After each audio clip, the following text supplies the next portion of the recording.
Magandang araw sa atin lahat. Muli na naman nagbabalik ang inyong lingkod upang pag-usapan at talakayin itong mga naging pahayag ni Claire Castro at ni Director Matibag, at yan naman ay sinagot ni Senator Alan Peter Cayetano. So painit ng painit ang mga kaganapan dahil nga sa naging pahayag muna ni Director Matibag. Ito nga ay yung una nating video, yung 2019 SEA Games. So ngayon, pinatutsadahan rin ng palasyo sa pamamagitan ni Yusek Claire Castro itong si Senator Alan. Yan ang una nating tatalakayin ngayon. So ipi-play na natin tong video ni Yusek Claire Castro. Good afternoon, Yusek Claire. I'll start po with Senators Alan Peter and Pia Cayetano says the NBI's planned probe into the 2019 SEA Games is meant to intimidate senator judges and distract them from the impeachment trial, because una pong nasabi ni Director Matibag na gusto nilang tingnan yung naganap umano o posibleng anomalya noong 2019 SEA Games. Dito nabanggit yung intimidation. Itinatanggi naman yan ni Director Matibag Sa totoo lang, tinatanggi niya yon. Paano ba natin nasabi na ini-intimidate niya si Senator Alan? Una sa lahat, ang usapan dun sa unang interview niya, kung napanood niyo yung isa nating video, is ang usapan dun, magwi-witness siya sa impeachment court at nagre-request siya na mapaaga. Yun nga ang tinutulan ni Senator Alan. Ngayon, after niya sabihin yun, bigla tayong napasok sa 2019 SEA Games, Southeast Asian Games. 'Di ba? Out of nowhere, 2019, 'di ba? Sabi nila, pag may nag-report raw sa kanila, talagang binibigyan nila ng pansin. Meron nga raw nakapagsabi sa kanila, kaya sinilip nila ito, yung Athlete Village, nung nagpunta sila sa New Clark City, Tarlac. Kasi doon nga raw itatayo yung NBI Academy. Diba? Doon itatayo kasi sinilip na raw nila. Kaso, ang problema rito, parang may pinipiling imbestigahan si Director Matibag. Paano naman natin nasabi? Diba? Sabihin na nating totoo, may nag-report sa kanya. Pero bakit yung hinahanap na sa kanila na warrant at yung flood control na pinakamalapit sa panahon natin ngayon ay hindi nila magawang i-push na imbestigahan? Nakakapagtaka. Diba? At isa pa, nangako si Director Matibag na ipapakita ang warrant of arrest ni Senator Bato sa taong bayan, pero may pinakita ba? 'Di ba? Kasi kung titignan natin, dapat patas. Sabihin na natin totoo, may nag-report sa kanya. Bakit yan lang ang imbestigahan nyo? 'Di ba? Bakit yung flood control pinabayaan nyo na? Unfair naman 'yun, 'di ba? Kasi ang paglilingkod nyo sa taong bayan, hindi sa administrasyon. Kaya kayo nandyan para paglingkuran ang taong bayan. Ang sigaw ng taong bayan, imbestigahan ang flood control. Bakit hindi nyo naririnig yun? 'Di ba? So dito makikita natin na pili lang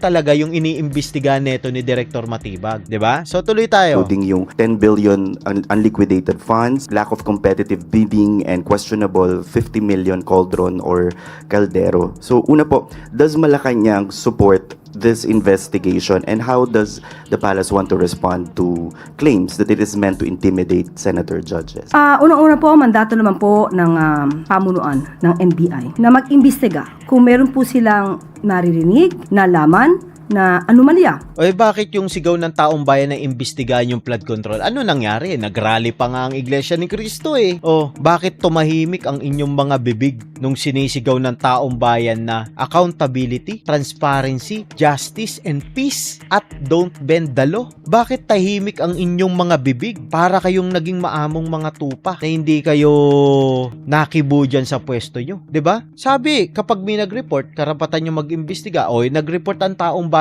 na imbestigahan to, ipagpatuloy ang investigasyon. Bakit walang aksyon ng NBI? 'Di ba? Bakit wala? 'Di ba? Napaka-imposibleng hindi nyo napapanood yun. Yung rally ng Iglesia ni Cristo at ng mga kababayan natin. Natakot nga si PBBM wala nga raw siyang alam bakit may rally. Si PBBM alam na may rally, tapos kayo hindi nyo narinig? Hindi nyo alam na may rally? Na nananawagan ng taong bayan na ituloy ang flood control scandal na investigasyon. Bakit hindi nyo inimbestigahan? 'Di ba? Doon natin makikita na bias itong investigasyon at intimidation tong ginagawa. Sa madalit salita, political persecution, propaganda. Ganun kasimple, 'di ba? Hindi po kailangang utusan ng Pangulo. Mandato po yan ng NBI, ng CIDG, ng PNP. Trabaho po nila yan. Kung ito ay sinasabing panggigipit, ang aking pong narinig lamang ay ito ay paiimbestigahan ni NBI Director Kaso nga, ang naging pahayag, Yusek Claire, ni NBI Director senator ay detalyado. Sabi niya, may nag-report sa kanya, may nagsabi sa kanya. So, hearsay pa lang. Pero bakit ang conclusion niya agad, may corruption? 'Di ba? Dapat ang tamang sagot, ini-interview ka ng mainstream media eh. Napapanood ng taong bayan, ang tamang sagot doon, hindi pa namin alam. Iimbestigahan pa lang namin kasi wala kami knowledge eh. Hindi naman kami pwedeng mag-rely doon sa previous investigation. Kailangan namin magsagawa ng sarili naming investigation para malaman namin kung meron ba talagang corruption, 'di ba? O wala. Pero hindi eh. Ang sabi niya, merong insertion galing sa Congress. O, kinuha sa GAA. Tapos meron unliquidated na pera, billion, walang bidding. Detalyado eh. Propaganda to. Hindi to basta investigasyon. Tanim to. Kung noon meron tanim bala, ito tanim tanim kaso to. Matik to, may kaso ka kasi buo na agad eh. Hindi ka pa nag-iimbestiga eh. May paratang ka na agad na may korupsyon. 'Di ba? Ikaw nanonood sa akin. Ano isipin mo pag gano'n ang pahayag ng isang ng public official? Hindi pa nag-iimbestiga, meron na agad korupsyon. 'Di ba? So, ito ay isang malaking fake news. Kasi hindi ka pa nag-iimbestiga, paano mo nalaman na may korupsyon? Fake news ka agad. Tapos sasabihin nyo, hindi kayo fake news. 'Di ba? Tibag. Dahil kung inyo pong matatandaan, magtatayo po ng NBI Academy. Bakit? Doon ba kayo magtatayo sa tinayuan ng Athlete Village? Athletic Stadium? Doon kayo magtatayo ng academy? 'Di ba hindi naman? Sinadya nyo talagang puntahan yon, 'di ba? Para maghanap ng butas. Dito sa New Clark City. At the time na nagkaroon sila ng pagpupulong ay mayroong nakapagsabi sa kanya Oy, chismis, 'di ba? Chismis 'yon. na mayroong mga issue patungkol sa korupsyon nung ito daw ay isinagawa. O, di dapat hindi kayo naniniwala. Kung merong mang issue ng korupsyon, dapat ang naging pahayag nyo, patas. Na hanggat hindi kami nag-iimbestiga, hindi natin mapapatunayan may korupsyon. Dapat ganun. Pero sabi nyo, hindi, may korupsyon. Insertion, unliquidated na pera, 10 billion without bidding. Oh, sino ba yung BCDA? 'Di ba si Vince Dizon, secretary ng DPWH, bata ni BBM? Tapos inabsuelto nyo agad? So ito yung nabanggit lang naman sa kanya at naisumbong bilang isang namumuno sa NBI. Kapag may nadinig na ganun, ano Ang lakas-lakas ng sigaw ng taong bayan sa flood control, ba't di nyo narinig? May luga ba kayo dyan? 'Di ba? Halos magkasakit na yung taong bayan, nababasa ng ulan pero hindi nyo narinig. 'Di ba? Ganito kasimple yung argumento eh. Kung report lang pala ang hanap nyo, taong bayan nagre-report na ang dami na nagsasabi na ituloy ang investigasyon sa flood control. Ano nangyari? Natuloy ba? 'Di ba? ba ang dapat gawin? Isa walang bahala, tulugan, ignore, o imbestigahan? Hindi po ba dapat na imbestigahan hindi dahil gusto niyang manira o Kaso nga, kapag may kulay kasi sa inyo. May kulay palagi kapag nag-iimbestiga kayo, 'di ba? May kulay, paano nating sasabing walang kulay 'yan? Meron na siya agad kumbaga bintang, accusation na may corruption. Wala pang investigasyon na nangyayari, 'di ba? Wala pa nangyayaring investigasyon eh. May corruption agad. Ang bilis. makadiskaril ng isang tao? Pangalawa, walang nabanggit si NBI Director kung sino ang kanyang iimbestigahan. Obvious na yon. Ikaw naman, Claire Castro, ginagawa mo na naman kaming tanga eh. Ikaw na yung nagtatanga-tangahan, pero hindi kami magtatanga-tangahan. Diba? Obvious na yon. Ang usapan nung unang interview ni Director Matibag, kagaya ng sabi ko sa inyo, diba? Natandaan nyo yon. Ang usapan doon is witness ng impeachment. After niya sabihin ng magwi-witness siya ng by Monday, dinugtong na niya agad yung investigasyon sa Southeast Asian SEA Game nung 2019. So, obvious na yon. Sino pinatatamaan mo dyan? Si Senator Cayetano ang chairman doon. Ikaw naman ginagawa mo naman tanga-taong bayan, Claro. 'Di ba? Obvious na yon na si Senator Alan talaga ang pinatatamaan nyo ron. Kasi binanatan kayo eh. Hindi pinagbigyan yung hiling nyo na mauna kayong mag-witness eh. Bakit natatakot ba kayo? Natatakot kayo kay Senator Alan pag cross-examine kayo? Pagkakataon na ni Senator Alan nyo na dikdikin kayo sa harapan ng taong bayan. 'Di ba?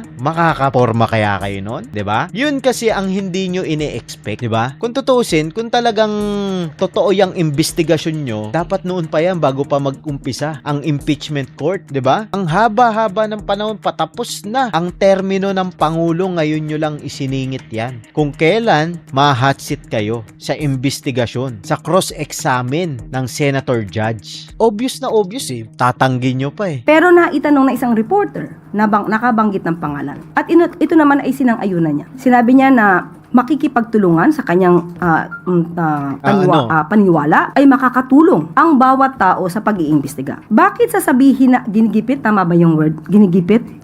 Ini-intimidate. Ang tao na wala naman na dapat katakutan ay hindi nai-intimidate. Kaso nga, may kulay eh. Hindi naman na-intimidate si Senator Alan eh. 'Di ba? Hindi siya na-intimidate. Alam mo kung bakit? Papaliwanag ko sa'yo para maintindihan mo. Kaya umapila si Senator Alan Peter Cayetano. Dahil, sino ba ang chairman ng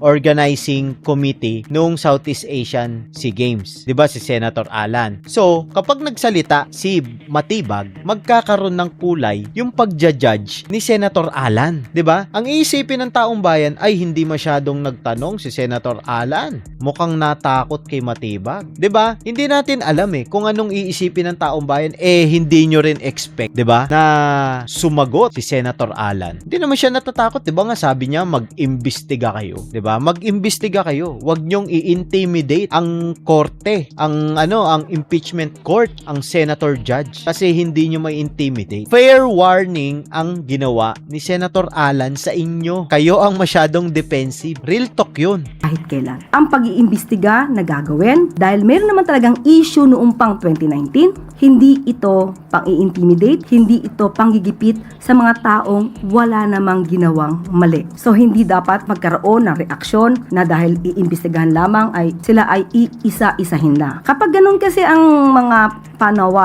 pananaw, dapat siguro, sana, ay hindi dahil maaari silang pag-isipan na kayo ba'y guilty. Oy, ba't ikaw, nung binash ka dun sa Canada, sinabihan kang pangit, nagalit ka, guilty ka rin. 'Di ba? Binash ka dun sa Canada, gusto mo na agad ipa-deport yung mga Pilipino. So, guilty ka rin. Ibig sabihin, totoo yung sinasabi ng mga Pilipino na magnanakaw ang administrasyon. Galit na galit ka nung in-interview ka eh. Hindi raw yun ang totoong Pilipino. Galit na galit ka eh. Ayun ang bugso ng damdamin ng mga Pilipino dahil nakikita nila. Hindi sila tanga. Nakarating nga silang abroad eh. Naging Canadian citizen nga sila eh. Nung sinabihan kang pangit, nagalit ka. Sinabihan mo sila, sinungaling sila. Gusto mo ipa-deport, kinausap mo ang DFA. Wala ka kasi nagawa eh. Alam mo kung ano yung nararamdaman ni Senator Alan. Dahil nalagay ka rin sa ganyang posisyon. 'Di ba? Kung guilty lang pala pag-uusapan, ikaw ang number 1 guilty nung nagpunta ka ng Canada. Oh, ganun ka simple. So kung wala naman at walang dapat nakatakutan, hindi kailangan ma-intimidate, hindi kailangan na magalit. Hindi naman nagagalit sa inyo eh. 'Di ba? Binibigyan nyo kasi ng kulay. 'Di ba? Political persecution ang ginagawa nyo. Kayo ang natatakot na matanong kayo ng matanong. 'Di ba? Ano ba ginawa nyo kay Joel? 'Di ba? Tinakot nyo ng tinakot, nakakasuhan para lumipat sa inyo. O di lumipat nga, ganun rin si Chis Escudero. 'Di ba? Yun naman ang ginagawa nyo ngayon kay Senator Alan, kaso pumalag. O, ano sabi sa inyo? Di mag-imbestiga kayo. Sinasabi nyong hindi liquidated ang pera doon? Sabi niya, liquidated lahat to ng pera doon. 'Di ba? Ano man pag-iimbestiga? Wala pong any question on the timing kasi baka or it's just a mere coincidence because as we all know, mayroon pong nangyayaring clash between the Cayetanos and Director Matibag in recent or in past events din. Tama. Nabanggit po ito sa atin mismo ni Director Matibag na nagkataon lang na meron isang ambush interview at tinanong kung ano ang kanila. Alam nyo, kayo administrasyon, hindi nagkataon yun. 'Di ba? Alam naman natin na merong mga bayad na reporter, bayad na mga mainstream, hindi lahat merong mga bayad. Kaya pwede nyo sabihin na hindi, tinanong lang yan sa amin. Out of nowhere, tatanungin sa'yo ng reporter, ang mainit na issue ngayon, flood control, tapos yung pagkakakulong ni Senator Marcoleta, saka yung impeachment, tapos biglang 2019 corruption. Ang layo mo naman. 'Di ba? Ang layo nyo naman. Alam mo tawag doon? Hinukay nyo. Hinukay nyo yung issue para lumutang ulit. 'Di ba? Kung hindi nyo hinukay yan, hindi yan lulutang. Hindi ganyan. Hindi bobo taong bayan Hindi bobo taong bayan. Ang mga isinasagawang pag-iimbestiga at nabanggit nga niya ito. At tatandaan din po natin na June 15 pa po nagkaroon ng pagpupulong itong si NBI Director Matibag dito sa mga tauhan sa New Clark City dahil nga po gagawing NBI Academy. So hindi po siya dahil sa nagkakaroon sila ng World War ni Senator Alan Cayetano. Ang plastic mo naman, plastic mo. Nabanggit lang po niya ito dahil tinanong po siya sa isang ambush interview. Last na lang po, Ano yun, nung tinanong siya, kumpleto detalye agad yung alam niya? Sabi niya may corruption agad, hindi liquidated ang pera. Aba, prepared siya. Nung pagkatanong sa kanya, prepared siya. 'Di ba? Nakakapagtaka. Preparado. Si bossing director. Nung tinanong, alam agad ang isasagot. Nakapag-research agad, tas may corruption agad. Without proper investigation. 'Di ba? Kasi kung tinanong sa'yo at hindi mo pa naimbestigan, ang sagot mo doon is, ay, babalikan kita kasi hindi ko pa naimbestigahan yan. Salamat dahil sinabi mo sa akin. Pero nung tinanong siya, wow, alam niya lahat. May corruption agad. May 10 billion na hindi na dumaan sa bidding. May unliquidated na pera, billion-billion. May insertion, galing sa GAA, congressional. 'Di ba? Detalyado eh. Paano mo sasabihin na ambush interview yon? Ibig sabihin, well prepared. Scripted. 'Di ba? Speaking of officials who might be tagged or investigated in this 2019 SEA Games, sa speech din po or sa statement ni Senator Cayetano yesterday, nabanggit niya po na it's definitely not me dun sa mga ibang procedures because the infrastructure involved, it was done by the BCDA, is one of the closest advisors of the President now, and I think he's referring to now DPWH Secretary Vince Dizon. What guarantee will Malacanang give to the public na kung umabot man po sa punto na tanungin din si Secretary Vince ay hindi po manghihimasok ang palasyo? Sa ating pong pagkakaalam na imbestigahan po si Secretary Vince Dizon. Absuelto agad si Vince Dizon, di ba? Kasi binulgar ni Senator Alan na si Vince Dizon ang CEO ng BCDA. So inabsuelto agad nila para ang putok kay Senator Alan. Noong mga panahon na yon, patungkol po dyan sa issue na yan. Kita mo na, di ba? Safe ka na agad, Vince Dizon. Siya po ay naimbestigahan, Bakit hindi kayo mag-conduct ulit ng panibagong investigation? 'Di ba? Anong malay natin? Tapos na 'yun eh. Total inungkat nyo, di imbestigahan nyo lahat, 'di ba? 'Yun ang patas. Hindi yung pipiliin nyo lang kung sino ang iimbestigahan nyo, 'di ba? yung pag-imbestiga at siya po ay napawalang sala. Paano mo naman nasabi kung totoo yung naging investigasyon kay Vince Dizon, 'di ba? Kayo na nga nagsabi hindi dumaan sa bidding eh. So imbestigahan nyo ulit kasi may paratang kayo eh. Nagpadalos-dalos kayo. Ngayong sinabi ni Senator Alan na si Vince Dizon ang humahawak ng BCDA, bigla nyong inabsuelto. Meron pong ganoong record. Sa ating pagkakaalam, hindi na imbestigahan sila Senator Alan Cayetano. Ayun, yun talaga ang target si Senator Alan. Nagpapaligoy-ligoy pa. Si Senator Alan lang talaga pala ang target, 'di ba? Di lumabas rin sa bibig nyo, nagdadahan-dahan ka pa sasabihin mo rin pala in the end of the day.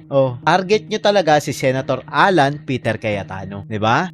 At that time ay Speaker of the House. Hindi Alam nyo ang sabi ni Senator Alan that time, 'di ba? Nag-resign siya sa DFA. Paano siya magkakaroon ng congressional insertion? Hindi naman siya senador at kongres at wala siya sa kongreso. Anong sinasabi nito ni Auntie Claire na Speaker of the House? Ano pa lang siya, tatakbo pa lang siya na congressman. Wala pa, hindi pa nakakaupo. Sabi ni Senator Alan, tatakbo pa lang siyang congressman dahil nag-resign nga siya sa DFA para tumakbong congressman, 'di ba? Tapos sasabihin mo speaker, hindi pa nga siya congressman nun eh. Pinaimbestigahan yung ibang mga maaaring mabanggit dahil sa ating pagkakaalam, ang dating Pangulong Duterte ay nilinis na agad si Senator Alan Cayetano at the time. Kahit wala. Tignan mo, ang bagsak talaga ng salita niya, Duterte, 'di ba? So, wag na natin intindihin yan. Punta tayo kay Director Matibag. Ayan. Tignan natin kung ano naging pahayag ni Director Matibag rito. Tapos diretso tayo kay Senator Alan. Saglit lang naman kay Senator Alan. 'Di ba? 'Yun rin pala ang target nila eh. Tapos sasabihin nila wala silang binanggit na pangalan na Alan Cayetano. Kita nyo, inamin rin nila na si Senator Alan talaga ang target nila. Narinig ko na naman yung Marites pangalan ng babae yan eh. Yung Marites, ikaw nga yun eh. 'Di ba sabi mo, sinabi sa'yo. So, chismis lang yun. Walang report. Hindi naman report yun, sinabi lang sa'yo eh. Kapag may report, merong ebidensya, may papel, alam natin kung sino yung nag-report, 'di ba? Yun ang pwede mong sabihing lehitimo na meron kang hawak na ebidensya na may nag-report sa'yo. Sabi mo, sinabi lang sa'yo. Di Marites ka rin. Parang Petra eh. No? But anyway, allegation na parang nananakot ba yung sinasabi mo? Alam nyo, mandato ng NBI yung mag-imbestiga So kung may pumasok sa atin dito na mag-imbestiga tayo, gagawin natin. Ilang bagay yan nasa mandate natin yan sa Republic of One. Yun, buti naman inamin mo bakit ayaw nyo ngang imbestigahan yung flood control? Nagsisigaw na taong bayan, nagpaulan na nga lahat-lahat, nagrally na lahat-lahat, sinarado na ang EDSA lahat-lahat. Bakit wala ka naging aksyon, Director Matibag? Bakit tumahimik ang buhay mo nung panahon ng rally? Bakit kinakabahan ba kayo? Kasi kada may magra-rally, parang may anxiety na kayo Alam nyo kung bakit ko nasabing may anxiety? Todo bakod sila sa Malacanang Ilang layer ng pulis yun, ilang layer ng barikada yun Paano natin hindi sasabihin may anxiety itong mga to? May kinakatakutan rin pala itong mga to, 'di ba? Alam naman natin na takot sila Takot yan. Ini-intimidate lang nila yung mga walang kalaban-laban. Real talk yun. Yung kaya lang nila intimidate. Pero kapag nagsama-sama ang taong bayan, takot yan sila. Maniwala kayo. Hindi nga malaman ni BBM kung tutuloy ba siya ng Canada o hindi 'di ba? Ang unang sabi nila nung pagkagising ni BBM, pinagmumura agad si SILG. Bakit hindi ko alam na may rally, ganto ganyan. Tas maya-maya, kinancel na po ng Pangulo ang lakad niya papunta ng Canada. Natakot. Nakamonitor na po ang Pangulo sa nangyayari sa EDSA. 'di ba? Tapos, ang nangyari pa, after nung siguro napakalma siya, tumuloy ng Canada. Pero, todo barikada itong vicinity ng Malacanang. Ilang barikada yun, ilang batalyon ng pulis yun. Talagang safe na safe yung Akala mo may zombie apocalypse Yung mga taga San Miguel, na kapitbahay yung Malacanang, hindi makapasok Pati yung mga taga ron, pinagbawalan pumasok 867, by mutuo proprio, pwede yan, or upon a complaint, or upon direction from DOJ or Ipakita mo sa amin yung complaint para maniwala kami. Hindi kasi pwedeng puro sabi lang. Sabi mo, may nagsabi sa'yo, may nag-complain. So para hindi namin paniwalaan na chismoso ka, ipakita mo yung complaint sa taong bayan. Pruweba mo kasi yun na hindi ka naninirya ng senator judge. 'Di ba? Kasi ginawa nyo na yan Walang warrant si Bato, walang warrant. Tung lumabas si Bato, may warrant pala. Pero hindi nyo pinakita sa taong bayan. Ipakita nyo para maniwala ang taong bayan sa inyo kahit ngayon lang. ombudsman, gagawin natin yan. Sa pagkakataong ito, may mga pumasok sa ating ebidensya at patuturing na rin nating reklamo sapagkat marami nagsasabi na yung PISCO hindi na subject. Kita mo na. Ngayon, may binanggit na siya ng PISCOC. Ano ba yung PISCOC na yun? Meron tayo niyan dito. Ito. Senator Alan Peter Cayetano served as the chairman of the Philippine Southeast Asian Games Organizing Committee o PISGOC during 2019 SEA Games. Pinunto na niya agad si Senator Alan. Pero bakit yung una niyang interview? BCDA ang sinabi niya. Akala niya kasi hawak yun ni Senator Alan. 'Di ba? Kasi alam naman natin di siya talaga nagre-research Basta buka lang ang bibig niya. Akala niya hawak yun ng Senator Alan. Ayun pala hawak yun ng tropa niya, si Vince Dizon. Na kung umarte, akala mo totoo na inaaksyonan yung flood control. 'Di ba? Sa auditing and liquidation proceedings. Liquidation raw. Ang gumalala nyo, wala naman akong binanggit na pangalan kung Pero kasi, yung timing ang usapan impeachment, tas bigla mong siningit yung 2019 SEA Games. Para saan? Impeachment ang usapan, ba't nasingit yung 2019? NBI Academy na tinatayo sa Clark, tapos bigla mong sinegway yun, tapos kumpleto detalye yung sinabi mo. Napaka-prepared mo naman nung tinanong ka nun. Nakakapagtaka. Napapaisip kaming lahat sa'yo, NBI Director, kung talaga bang aksidente yung pagkakatanong sa'yo. 'Di ba? ano yung sinasabi ko. Sinasabi ko lang yung PISCO, kailangan investigan.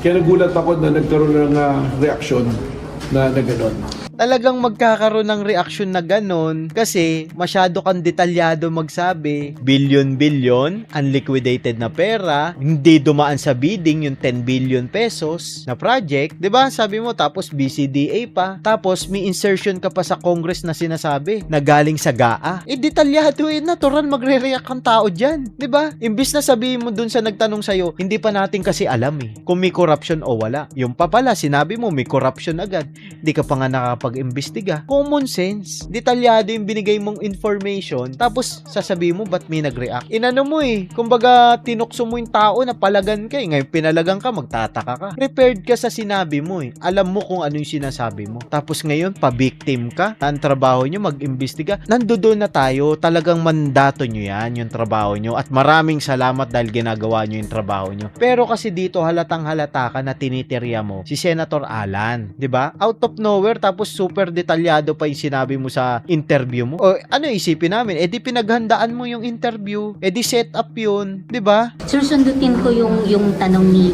Sir Jan. Senator Pia Cayetano called your actions possibly contemptible.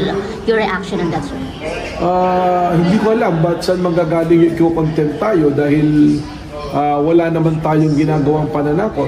Pag tinignan natin ang mandato ng NBI, it is our mandate. Ibig sabihin ba nito kung tayo nahaharap sa isang proceedings, hindi na naihinto na yung ating mandato? At unang-una, hindi naman tayo ang akusado dun sa proceedings na yon. Yung proceedings na Pero kasi ang ginagawa mo, intimidation nga, propaganda, na hindi mo dapat sinasabi. Una, kung bakit ka pwedeng i-contempt.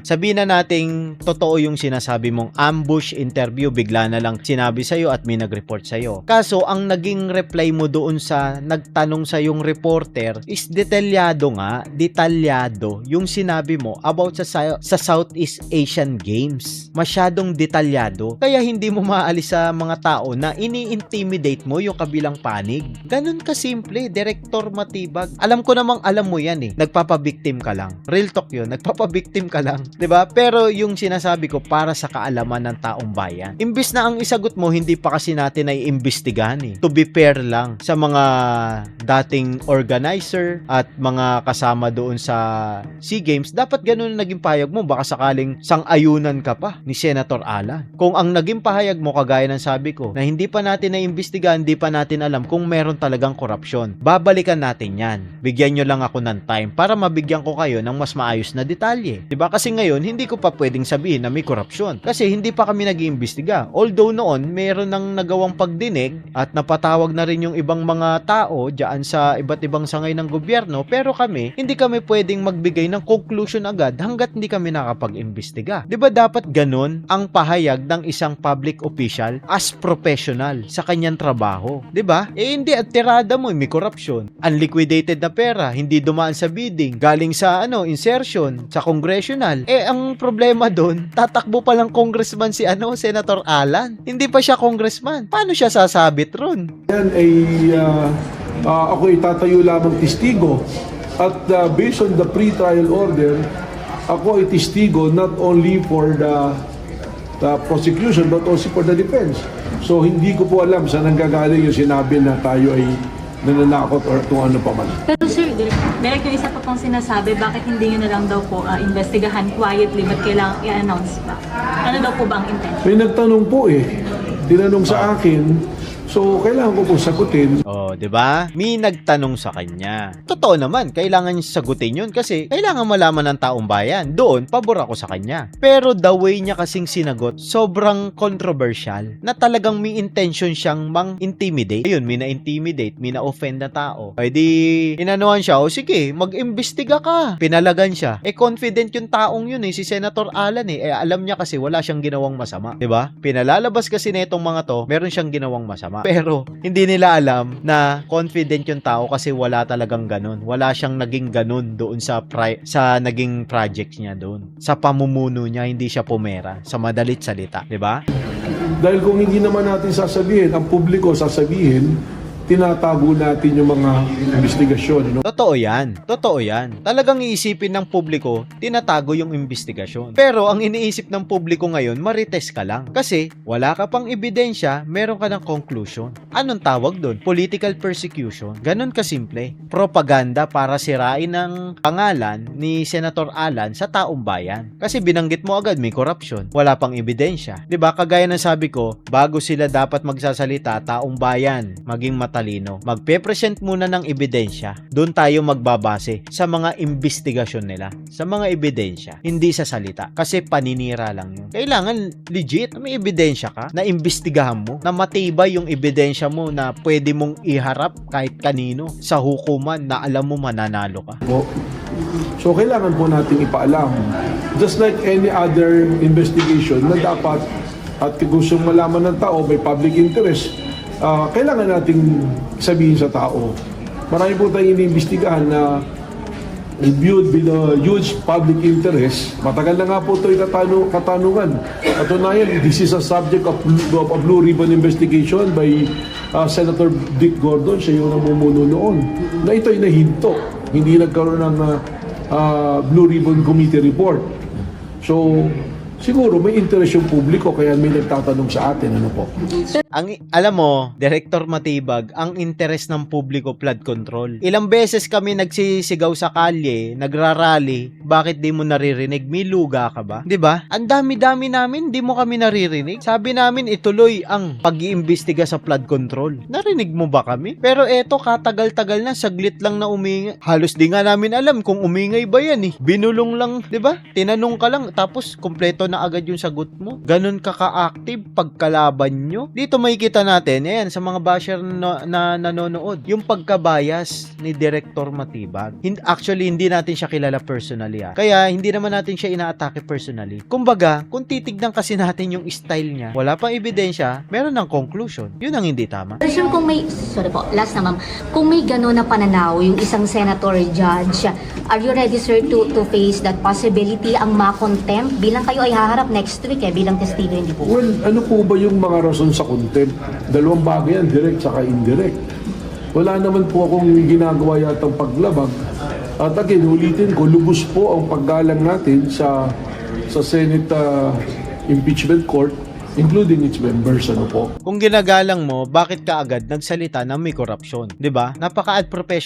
Unprofessional mo sa part na 'yon. Real talk 'yon. Kasi director ka eh. Hindi ka naman pangkaraniwang agent. Director ka na ikaw ang tinitingala ng mga tao mo. Ikaw ang mabuting halimbawa dapat. Pero nagbigay ka ng conclusion without proper evidence, without proper investigation. Doon sa ipinaparatang mo sa tao. 'Di ba?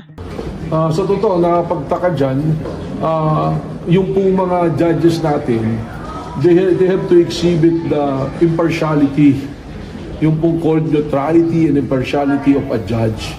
Totoo yun, dapat yan. Kausapin mo si Erwin, kausapin mo si Risa, kausapin mo si Lacson na tinuturuan. Si Attorney Lotto na isingit si Basti Duterte sa pagkakaso. Kausapin mo yung mga kasama mo, dapat maging impartial sila. 'Di ba, na walang pinapanigan. Wala pa naman po, naglalabas pala ng ebidensya eh. Mas nakakatakot nga po para sa aking Natakot pa kayo nakaupo, kayo may kapangyarihan, kayo pa natakot. testigo dahil parang may pagbabanta na nga ng contempt sa atin. Nagbanta ka rin eh. In-intimidate mo yung korte, 'di ba? Hindi matatakot sa iyo, hindi ka tinatakot. Sino ba nasa likod mo? Presidente. Nasa inyo kapangyarihan, matatakot ka. Kaya ka nga nagkakaganyan eh. Kaya nga ang tapang mo eh, 'di ba? Effective yung ginawa mo sa Senate Blue Ribbon na kunwari may threat. Kaya sinarado yung yung Senado, 'di ba? Kasi meron tao sa likod mo mataas sa lahat ng mataas, 'di ba? Pero again, ulitin ko, tayo po ay kinuha based on the pre-trial order na testigo para sa prosecution at sa defense. Ano ibig sabihin mo nito?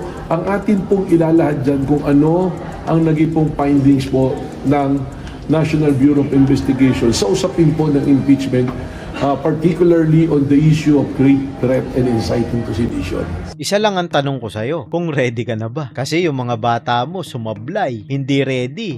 Wala raw silang personal knowledge. Ikaw ang itinuturo. So ready ka na ba, Director Matibag? Ngayon, dediretso naman tayo kay Senator Alan. Maiksi lang to eh. Siguro mga magti 3 minutes lang. Pakinggan lang natin yung maganda niyang pahayag. Nakakatawa kasi. Malupit rin to si Senator Alan actually eh. Di siya basta-basta natatakot. Mukha na siyang Bombay. Praise God. Opportunity mga musta. Quiet lang po kayo ha. Atin-atin lang to. Pero iparating natin sa NBI, sa DOJ at sa Malacanang. Tayo-tayo lang ha. Oh. sabihin natin sa DOJ, sa NBI at sa Malacanang, di kayo halata ah. Slight lang, pero hindi naman kayo halata. Pero alam niyo po, meron biblical principle. Kung anong ating itatanim, yan ang ating aanihin. At Tama. sabi parati ng ating mga kababayan ay sana all. So, ito proposal natin sa NBI, sa Malacanang, at saka sa DOJ. Ayan na, makinig ka, Director. PBBM, makinig kayo. Saka sa DOJ. Imbestigahan niyo yung Southeast Asian Games of 2019 kung saan tayo nag-overall champion at tinangala ng buong Southeast Asia. Imbestigahan niyo ng husto, bigay niyo lahat. We Tama. will support totally. Pag sinabi kong we, ako at hinihimo ko lahat ng mamayan, supportahan yung investigasyon na yan. Tapos, ako naman, 10 ng aming mga kasama na ngayon ay nasa minority, imbestigahan naman namin ang flood control. Yon. Deal? So, madali lang yan, Malacanang, kasi sumusunod naman sa inyo sila Senator Erwin, sila Senator Lacson. Mga aso niya, mga tuta niya. 'Di ba? Oh, ngayon magandang deal 'yon, 'di ba? Saka kita nyo, hindi naman tinututulan ni Senator Alan na mag-imbestiga sila sa SEA Games noong 2019, 'di ba? Bagkus sinusuportahan nga niya eh. Kasi alam naman niya wala silang makikita doon eh, 'di ba? Yung mga nasa Blue Ribbon, kalabitin nyo na. Total, 30 weeks. Matagal po itong Oo, ang tagal niya. matagal po itong impeachment. At sabi nga, wag panay technicalities. Lalo po ang Blue Ribbon Committee, wala masyadong technicalities doon. Tama. So, wag po tayo mangamba sa kahit anong investigasyon. Salamat po sa lahat ng nagpaparating ng suporta, lalo po yung prayers. Pagkatapos sabihin na incidental lang dahil yung building, biglang pinawalang sala na ang mga kakampi nila. Tapos sinabi ng DOJ, tama yung investigasyon na yan. Tapos ang Malacanang, naimbestigahan na daw yung sekretary nila, pero ako daw, hindi pa. Okay lang. Imbestigahan natin lahat. Pero hindi naman siguro bad words ang flood control. Ang bad words ay cover up. Tama. So, tamang-tama, magsosona na ulit. Bigyan natin ng pwedeng pag-usapan ang mahal natin Pangulo na tunay na mga pangyayari. May list na kami ng mga witnesses na mga matitibay. Yung iba, nasabi na in public. So, supportan natin lahat. All-out investigation, katotohanan, para magbago na yung ating bayan. Ayan, so tamang-tama yung sinabi ni Senator Alan, 'di ba? So mag-aano na nga magsosona na si PBBM. Tignan natin kung ano mangyayari. Pero kung titignan nyo rin sa reaction ni Senator Alan, hindi naman siya nangangambay, 'di ba? Hindi lang niya nagustuhan para sa akin yung pagpaparatang at sa kanya, intimidate. Real talk yung kahit sino naman magagalit 'di ba? Porket ba ikaw na ang isasalang, sisindakin mo at i-intimidate mo ang senator judge? Hindi naman pwede 'yun. Merong pa ring batas na gumagana dito sa Pilipinas. Maraming salamat nga pala sa lahat ng tumututok at patuloy na sumusuporta sa atin. Huwag nyo nga po pala sanang kalimutan mag-subscribe, like, and share, and please click the notification bell button para palagi kayong updated sa lahat ng ating uploads. Magkita-kita po tayo next video. Hanggang dito na lang. Bye-bye.